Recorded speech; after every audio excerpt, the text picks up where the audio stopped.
zana samkitan apat lo dat hi naza kha em naza kha le komena hin se tu simpai nonga wa neu masanga pele puten jar khang loi samki bo hi ana the penule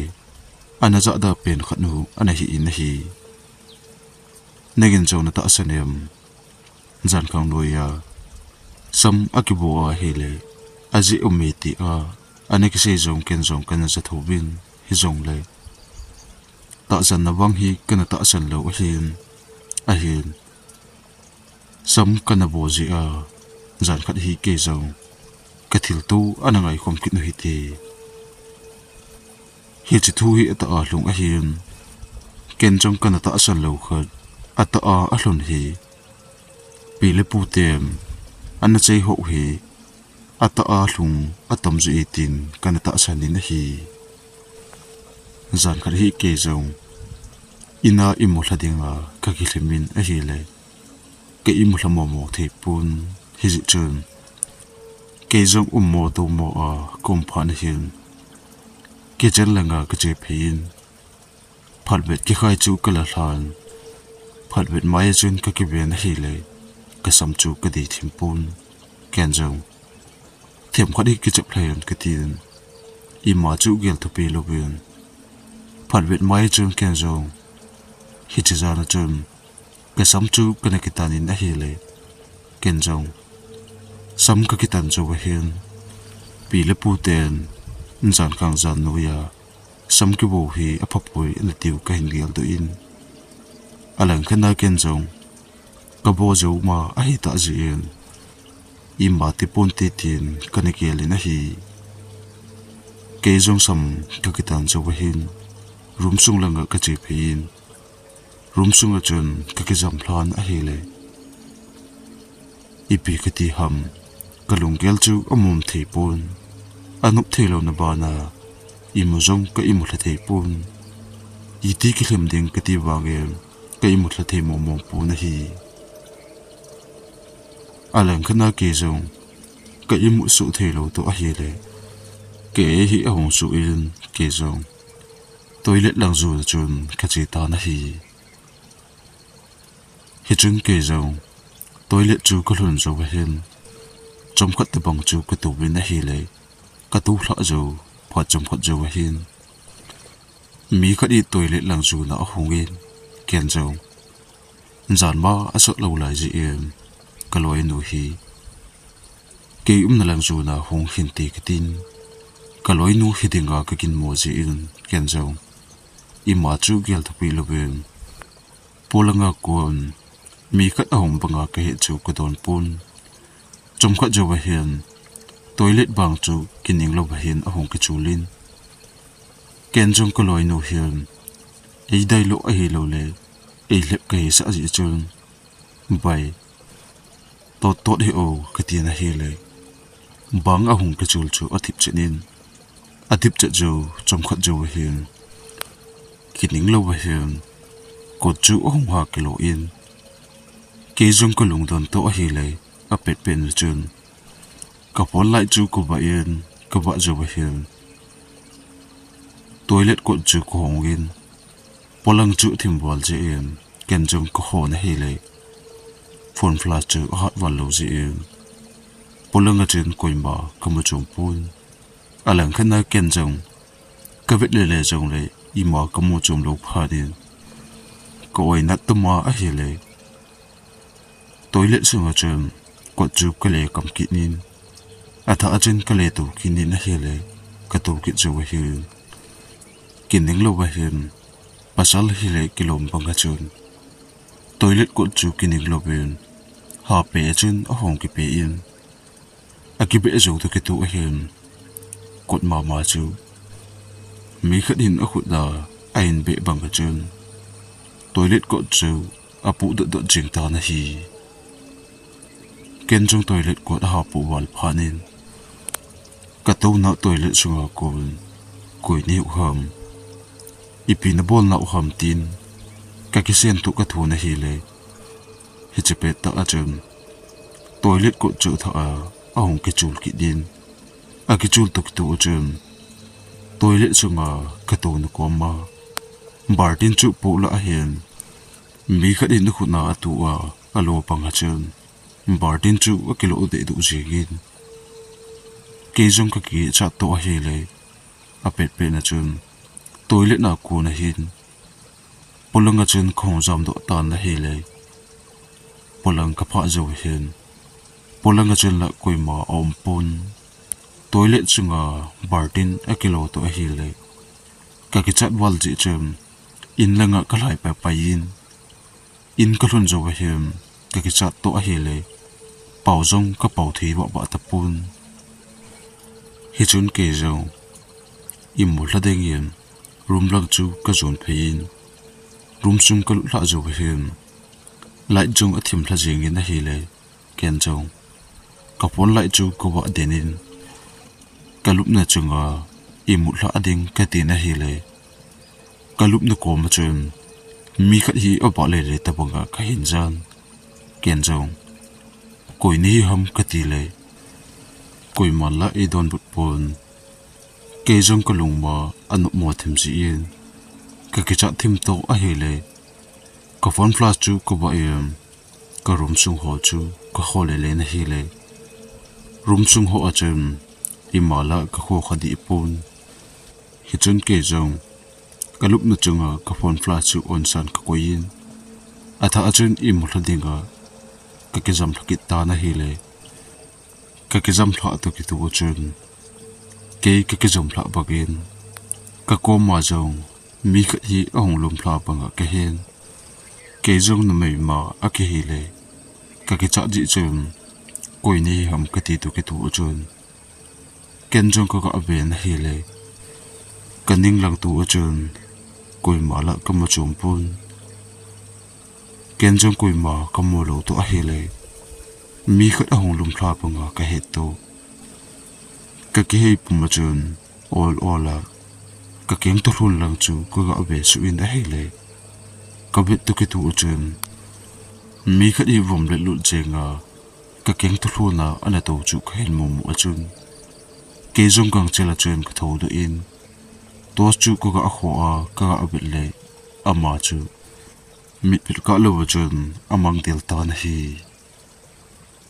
ken jong he chu ko mu yen ka lung don to ka ki cha to ka mit hla ham ka ti le la ka phone flash ka ba ma sanga ka keng to hlun lai ta a to bom le lut ka mo chu ka mit ta a ka mo ki ji chun ka ti chu hong khu min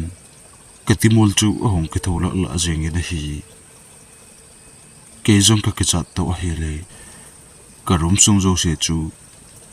phone flash a chun ko khole le em iti ka bet bang a chum ka keng to hlu na tu chu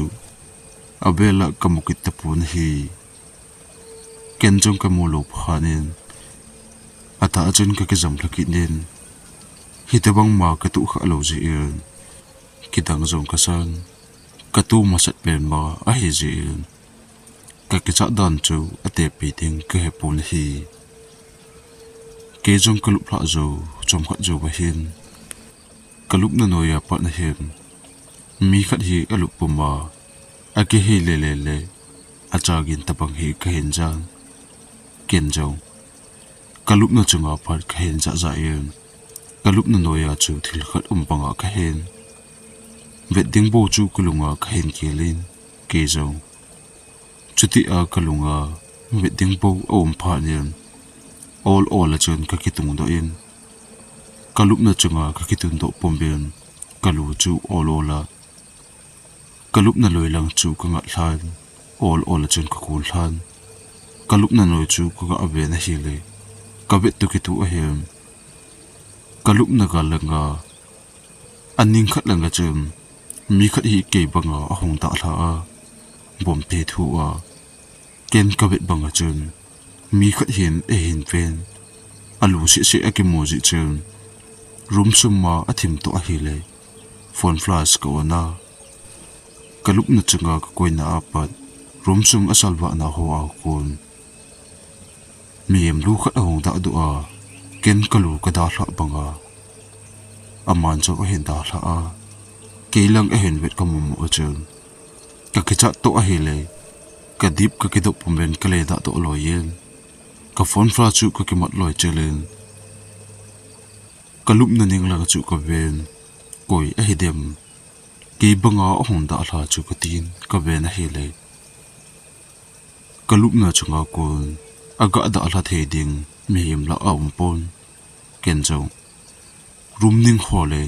ka lup na ning ho iti ka be le wanga chun room sunga ima kam chom pon hi chun ke jo ka kicha na asang chi che phone flash chu ka ba pomben atha a ka le da do em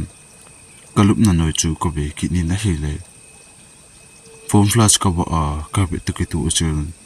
lup na noya kun aning khat lenga hong da do chu ada do tapun ima anum tapun hi chun ke zo atha chun ka le da to ki nen bol ding bo a he thelo ben ka ki cha na chu ol ola khong hai nemin khong hai nem zo he atha a ka ki le jam thla ki nel ka ki jam thla to ki tu a he ka lu hlun la nga mi khat ading ta bang chun ka hen ka he tu ki tu a he mi khat hen ka sam hi a hen chu le le bagen ka sam chu a hong ki thamin agi tham tu ki tu a he ken jong a pe pe na ka ben a hen la ka sam hong ki tham ding ale ka sam chunga a kai la pun hen leng kan hing a chu the ima om pon agi tham dan chu mi khat yen a kut bo de du a kalu chu a hen tham le ka sam ho a hen chu le le pa ka hen ka bet le la ima kam mu chum ki lo to a he le ke jong ka rum sunga jong kum ngam ta pon ruma pat na po do ding la kanup kit lo ji chun ka ka cha le wa gen kalup na chunga ka ke jam thlan he chepe na hen ki gum sa ti ding ham kalunga chun ki cha na aum ba gen rum sunga pat po do a ke en chung mi te agi na lang zu na chi ding chu kalunga kanagel mom bong pon lup na chunga ka ke jam thla pumen ka pon chu ki khu khuma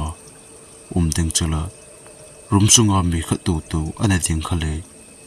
abang le ka keng to hluna kamu pa chu ana to kit khale ka tin ka ki cha ji chum ka phone fla chu ko ba pomen pon jong ki khu khum lo ben ka lu se chu ka su do yan rum sung ho chu ka mit ka to le le in alang lang chu ka be le in a hi ke jong hiti a alang ka be tu le a ima ka mu lo phanin ka ki cha na chu hong pha dom ham ka im jong a hong su banga ka hen ken jong ka mit chu ka asin hla le ka sin hla tu ki tu a hen ka lu ho chu a hong ki tham ki nin ka lu a hong ki tham tu ki tu a hen ka lu chung chu obo jen chu nin abo jen chu tu ki tu a hen ka keng le ka khut ho hi mi khat nin ei tu tem banga chun ka khut le ka keng chu a hong cha de du in ke jong i ti ki tom ding ka ti banga chun ka tha chu la sam banga ka cha the ta pul ka thnei sun ken jong ka sangin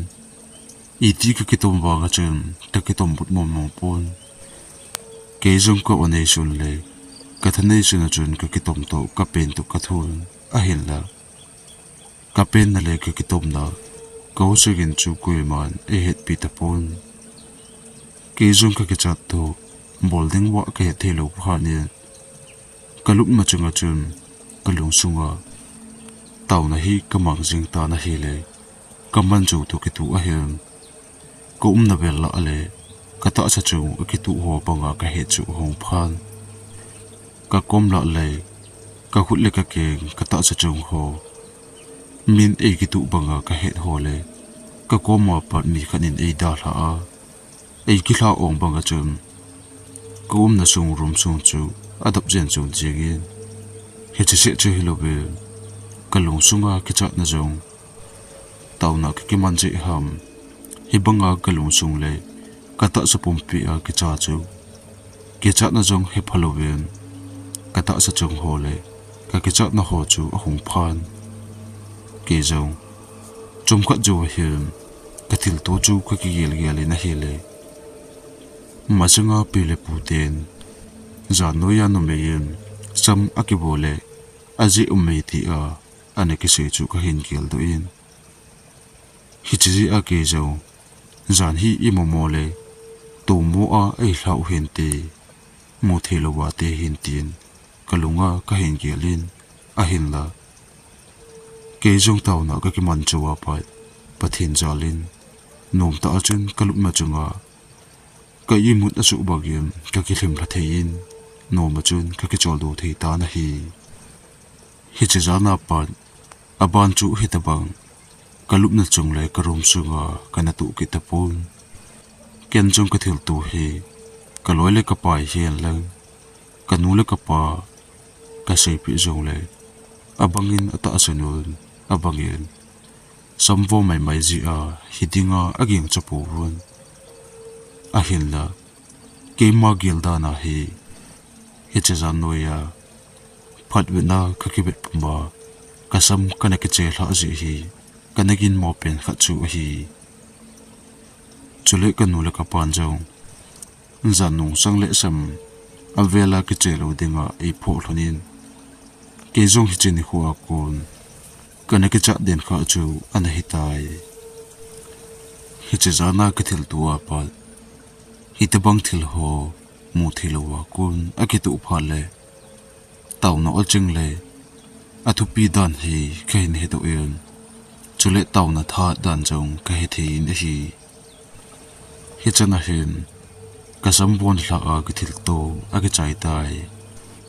tun ka khosong wa mama keile kaloi nu a kun thil chu khal to sim ta ta khat anangai ki nu hi ti 2017 kum hi ka khosong ka chen lo nau kum thum thlin na ana hi tan ka khosong hi thinglang khosong ba a hi to khosong ki vai pu dan anu wang hem ka khosong ba hen me ma dinga oi ba na the tui don ding hi an ha sa pen khat hi alang khana ga ki seile kele kaloi no je si hi kanyau phuna kun hongke bop to pe kan hi hlonin hi chibanga chun kaloi no je si him ke hi e ngai the jegin aman e ngai bagen ken jong kananga in ke ni jong thinglang khusunga denga nunga kan hi hlon ji in ke ni ka kum hlon hi a hele 18-19 years old hi kana thin hlon be chu ana hi in ke ni jong ke ngai lu ta a hong ki to pe ka hi hlon ba ni khusunga hi eum le koima khusunga nunga a hen lang go hlang hi jong le ina awma omji pun mizo che chu na tonga a kondo ji un hi che bagen kaloi nu to ke ni jong hi na tong dinga ka kondo hlon ji in amma holowa ni khat ka kon hlon le ke holowa ni khat ka kon hlon jin hi ti chun kalo kon hlon he kana ka ala hlon ji in hi ti chun pa le ni kho jo a hong cha len alang khana kaloi nu to ke ni zo lo mun ma aki gam thla ji ji em dei banga na aki to so ting le in lang he khyong vai ki ji abang le jan khu thim nunga in lang en ki le kum ni jong an tam ji in hi ni khat hi kaloi nu ji si te lo hi agam thla ji em ke ni jong mata a ki pat do hlonin su na hin ni sa asat wal ji em kana to hlon chu ke ni jong chom khat be ke chol hitin a kho le ni sa hi thla hitin ni thla lang jip le ki pop to ta em na hi tong jana ti tin ka ki ho tu hladin su na chun ni sa ma asat ji chun ni sa kain thla hlonin ni thla lang ni sa a hong le phla den ku lang hian ke nin jong ki no ta hian na chu pon tho ta kain tong hlonin adi a ke ni hi ka chi hlon ni ting le ken chung bi teu lowa aku na hi agi kha ji in hi ke nin jong na pon to tha a kain to hlon ching lai hian นิซาจงอหงลุมพลัตันกะกิเลลหนอดิงอกำพลัดโตอลังคณาเกนิจงนิลาอวัยกีตานาโตกิปันหลนกะเฮหลนจีนกะเทตกพลนชนะของกิบอลหลนินอเฮเลเลลจงกะเลลเลจิงหลนินขอจินละเดงกูนเฮนกันนาโตหลนจุคงหายหลนินจมขัดฮีทิงลิมโนยาเกนินจงปูโฮกะกอยหลนนะกะกิจอลดูหลนินอเฮเลกะกิจอลดูหลนจมขัดจูบะเฮนกะลอยนูเตโลนอยลังเฮงะมังสุงขัดจูบะเฮนบดุงจงขัดบะเฮนฮิจบดุงนอยลังกะมังสุงอาปัดมีขัดฮีอหงตุเสเอนเกนินจงตุสัดกินฮีกะจะหลนเฮมทิบเจนากะงายหลนินอเฮเลปัสสัลขัดเฮเลกิโลมกะสะหลนจิจุนเกนินจงอามาฮิกะมาเมฮอลดิงอาเจอุปะโฮขัดโตโตเฮดิงอะกิกิงโมหลนินกะลอยนนจงอุปะโฮอะฮิขัดโตบาอะเฮเลอินินจงอะฮิตินขอทิมละเดงกูนมาอะฮิตันอิจังเสสนานุเมกิลมาอะฮิหลนเลอามาหุโตกิกิหลนเลอิลงจงเทมพัดนงจิมินตีตินกะลอยนุนอะเซพานินเกนจงพากะซันฮิจุนเกนินจงกาลังอาปัดนาตุสัดกินกะจะหลนจูกะเลตุสัดหลนินกาลังอาปานจงกะตุสัดหลนบะเกนอามาจูหงเลตุสะจินโลมุนลังจูนะเห็นอะหงไดตุลตุลินะฮีเกนินจงอุปะโฮเฮดิงกากะกินโมหลนเจเอ็นจมขัดจูกะกิตุนมุนหลนะไคนงะหลนินจมขัดตะบังกะงะหลนจูเห็นโลนุยลังอาหงตุชุปาจนกะลอยนูเตโลสูฮีหินพะเลกิโลมตะอินกะเฮหลนินอะหินละอามาจนละอะหินพะมอมปูนอะหลังคณะหูละอะจิงละจิบตันเฮจุนเกนิจงกะลุงเกลมาอะนพลนโลโตอะเฮเลกะกินวะหลนจีอินอะทะอะจุนกะเลตุสะหลนินอะเฮเลอามาจูโอลโอลาอะหงไดตุตุลาอะโจนะเปนาอะหงตุสะนะอะกุนอามาจูทะอะหงตุสะกินินเกนินจงกะเลตุสะกิหลนเลอามาจูอะหงตุสะตะปนฮิจุนกะลอยนุนจงงะงะดาตาฮิเตเกจงอีเกบัลติงะเฮตินกินโนตาอะจุนขอสุงลังโจนะของกะเลหลนตานะฮีฮิติจุนโลมุนลัมปีกะเห็นจอจิงหลนลายินเกนินจงกำมังสุงละกะเห็นพะหลนเฮนกำสุงจูโคจูอะจิงละจิมจิมตันเดบังอาลัมปีกิโมเทโลจีเอ็นเดบังอาคงกังเทหลนปน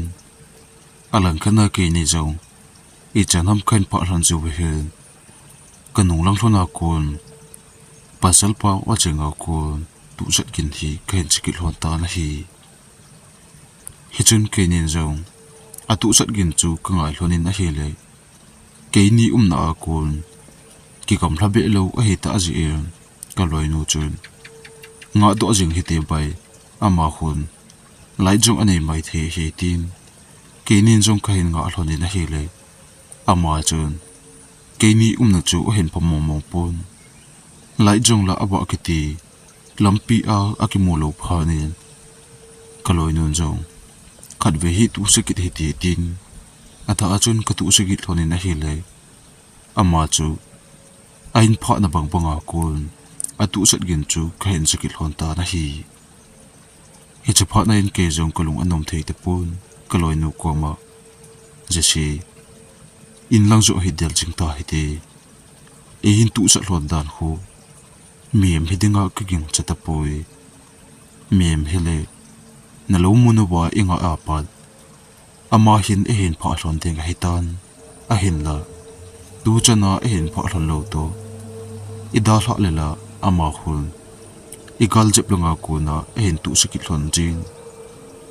อดีตเทฮีเอตินกลอยนุนจงฮิจุบะกะกินโมฮีเอดอนตาจิงฮิตีไปจิโลโลฮิตีติน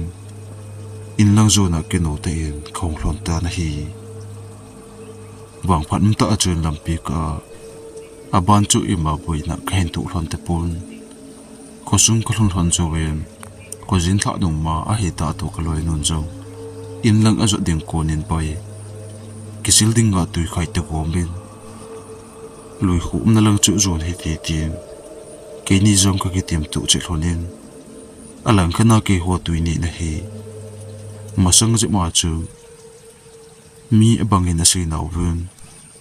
anahan je bo hen hi che ti mun hu akini masanga ndobla tabang si mun khat ana hi dan le hi chelai mun hu tui ni na ding tang lo ji a ring bel te bonga ane kilai thu a hi chelai mona chu tui hi ki khai do a chule hi chelai mona koima ki sildinga ana phat sa lo a hi jin kaloi nu to ke ni hi ka bai ge hlon to ma a hi le hi lai mona chen ki sildinga ka ki ko hlonin ama jong in lang ju na a chi pai pai ta na hi ke jong in ka hlon jo wa hin ki silding le tui khai dinga ka ki ku ju wa hin kaloi non jong in cha langa pat e hin ho pan ke ni jong ki sildinga tui ke top jina mun lang ka jun pa pai hlo ta na hi amun ka hlon hlona hin ke nin jong ka kom hlona chen emergency lai ka koi hlotin bakin na tui ka in thal do hloden bela tui ka thal dim hlon jo wa hin kaloi non jong hilai muna hi ki sil den ding a he jinge kon jingka le tui khai kit pon ti tin kaloi nu tu ke ni jong kisil tha dinga ka ki kut thon phanin kaloi non jong ke hung kisil ma sa inge tin ama chu kisil masan a kisil jo wa hian ke chu ka kisil pa pa in kaloi non jong ka kisil pe lai ta hian ane kisil ta di o nang tin ama chu ka kisil na noi lang tui alon thla na lang chu azun su in ke jong ka kisil mona sa ban ho ka kinu pe lai ta hen kaloi no jong anoi langa apu gen chu ka hen hi che pe lai ta achun tui ka thal do na mun hi achung langa pat nen a hi thla lo na dinga tin pe thum hi ki dap a hen hi che pin pe ki dap na mun chu pu la achun mi khat hin chung a hen se le thinga aji bang achun tin pe chu hong pu la jing in a hi le ke jong ka kisil pe sabon ka kinu a kamit ka sin pe lai ta achu khong king in hi ji tin pe gin da kun ka kin wal ji chum ka kisil na muna ka peng do le wi na hi ke ka ka cha to til pu a kun ka loi nu jong chu king wal hin tin ke um na la zo na hong lai phein ke nin jong emergency lai chun kum na sa hlan long kho chu ko le le thlonin mi khat to hem ko sunga gu lang kho hen lang khat to hin e dai lo he dinga ka kin mo hlon je e ti ko vet hlon ba ga chun koi mala ka mo chom hlon pun aunga jong koi ma om lo phanin kaloi nu ko ma nang ni ham tin chung a hen chu pu ka tin hi le kaloi non jong hi bang a kina ke jong anoi langa jun ka tha pe lai ta to ki tu che dem ka jun tha jong tha chai man lo wa kong ki chop do pai pai he tin alang khana ke ni jong kalung ton to ka ki cha thim hlon ji agan na thilang ta kong ka silin ka ki sil chai jo to ki tu a hem kaloi non chun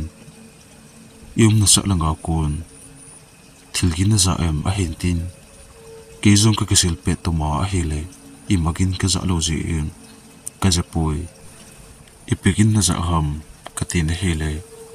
ama chu lung tong ke sa hele ke lom ba ka chun a khoda le lu in mi kholim gen na za lo ham a hin tin om dan chu ka vel le mi kholim gen chu a za momong hidinga ka gin mo ji in ke jong thip che na chun mi kholim gen ati na lang chu ka ga in na hele imagin la ka zabun kaloi no chun ei dai khat to hidinga ka gin mo ji chilo lo hite ke jong ka zo ti ka tin kaloi non jong yum na noi langa pat ka zakit ni a hin tin hi chapa la chun ke zo kalung gel bang anom de pon he zong le aman aza thele ken jong ka za dinga ka kin mo je in ken la ka zakit pon ka loi nu hi ato na hidinga ka kin mo phanin chilo lo hiti kitin ama jong abel chu a hen ki panin bel chu ka hin ki to hlonin in lang zuna khong ke le hlon tan hi hiti chun kei jong in ka hlon jowa an kani zo hi ka loi nu ko ma gi ji ke hi ji in kei jong ka loi nu te in lang zun tin ka ki gut jowe ama ho in lang chu ko zun pa pa in ka hlona hiam ka loi nu chu num pol ken jong ko ko bin a hele ka loi nu chun lel sa ta bang khon rum sung langa ko na a hin don punin kei jong rum sung langa ka lu ni na hele ka loi nu chun bom no an kani pe na hiam ipi ka ti ham jong ka hepun ko oi chu a chutin na jenge ken jong ka kemi a iti adam na dinga kabune kamene na akon ko hi anna ke sa in a hin la ko chu dam dom di loven a han che che jinge a thu a wale tin ka loi no chu oi chu ke sibin a ki zam na mona ki zam thim thei te pon hi ken jong ko betle ka loi no chu oi na chu a halal ten a hi dan chu ke he ken jong ka loi no oi chu me na thei thia ka me pin ka hin jen wanga chun amar chu wal chum de loven zan chu so chanin ka loi no chun alel che chen ka loi no chu ho the jong a he te pon na ka sa wale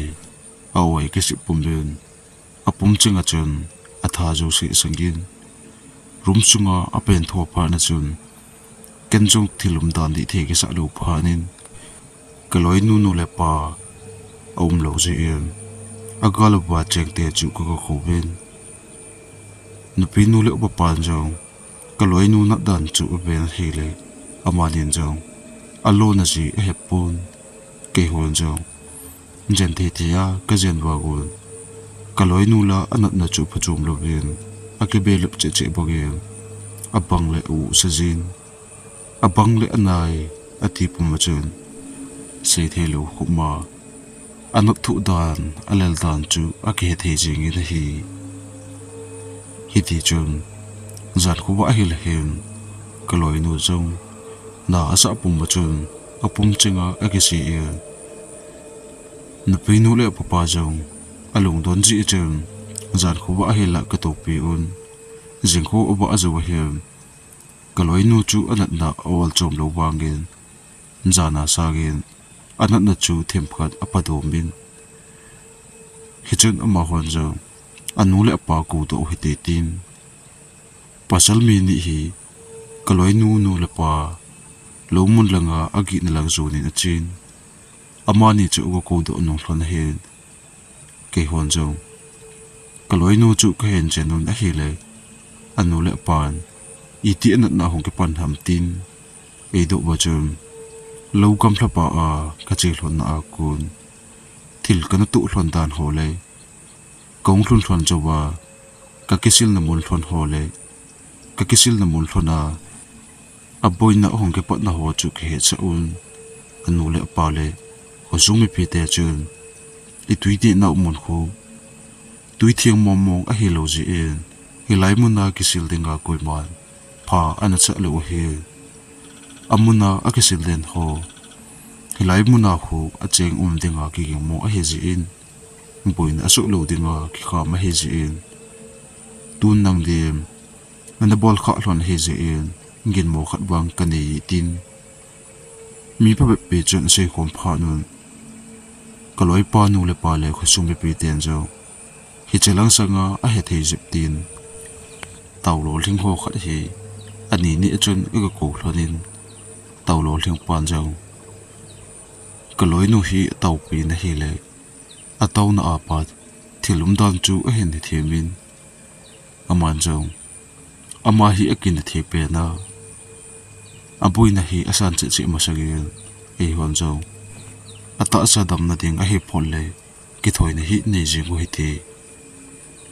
tu a hi ama hi na tuine na mu na cheng ten na chanu ta sa hi la ding ati o hi ama hin แต่ตุยนี่เรามันจูสุบุขจีอาเจงเตียลงข้างว่าอาจงว่าหิขันเจกูหิวเบฮิจิจนอมาอากุนอาดำโดเทนดินอาจัลกังสิทธิ์ขัดฮีเห็นมันนตินขุสุงอาจัลกังฮีเห็นหัวลุนได้เลยอาจัลกังดิงฮีอาสัลเหเจกินฮิจงเลยหัวตั้มเบลววาเกนกันหิงว่าอันตั้มจีอุนอาจัลกังจูนานาอินขัดเตเฮียนอันเนจีอุนฮิจอากังจูเห็นทุมุนเต่าโลเลียงปาจูอุปอุนเฮเลยเต่าโลเลียงปานจงอาจัลกังเกียงเตนีจนปัจจังสันขัดเลยอากังเสขัดฮีอาฮีปีอินอาฮีโจวจนอามาฮอนจงตูจันมาเลยอาจัลฮีอามุนาขุดนักฮอนจงนักลาดูนักลาจูพานเลยไงดำทุ่มมันจุดเตียงเล็กโลเลียงเต่าเป็นตีตินเต่าโลเลียงปานอาศัยบังกะจุนจัดขทิมดิ้งไก่งาโอนขทิมพลาดนุ่งกะเฮียนอาจัลกังฮีอจอยยนก็เลยนูเลปาเลยอาตูอเบกิปุยนตุยกันยันเอามันจุนอาจัลกังจูอหินลาวนะเฮเลยอาลาจูตุกิตุอหินอานาวเวลอากุนหุสันกินเลยทิลปุกินฮีอหินจะอุนฮิจุนมาหวนจงไงดำฮีอหินทุมุนะเฮเลยก็เลยนุนสุขิลนาอากุนไงดำทุมจวุนอาจัลกังจูลาวจงกำมาสุงอามังปะไปตานฮีอามันจวะเฮียนอินลังอาหงกินนงเลอุนอินอาหงลุนจวะเฮียนที่ลุมดันจูเสยตูอุนอาศัยจูตกิตูเฮียนก็เลยนุนจงกันนัดนจูเสยขุดขัดนาอามังบักเอ็นก่อยนัดนจงอาอมตะปอยตินอาตาซาอาดำเทียงเสดียมนี่ดังบังอาจุนก็เลยนุจงอาลิบเตจิงตานะฮีก็เลยนูตกเนียนกันเหตุหลอนลูบังก็กิสิลเปนาก็เลยนูนอันวิลังอากาศอุบุขาจีฮิไลมุนาเจงเตจุลุงข้างว่าเกนี่นาลังสูนาหงพลนาเอาเส้นกินหัวจูกระจะหลอนเลยก็เลยนูจุนอันจะเกินกันจะโลอหิดานะฮีฮิจินีอาปนจุนก็ตัวนี้นาวมุนจูเกนี่อาโกนาเขาสุ่มไม่เป็นจิตเทนะกันยุนกุยมาฮิไลมุนนาจูอกิสิลงามจงอันตะปนจุเลจานนงสังเลฮิไลมุนจูเจียงเตียเมตีเขาสุ่มไม่เป็นเตียนอกิเหตตาจีเอ็นอันไหนงามเลยอพังงามเบเซอันจีปูบนะฮีทุกชิมอกิใจตายอาบานอันงะกินหิตีนบอนนมังพา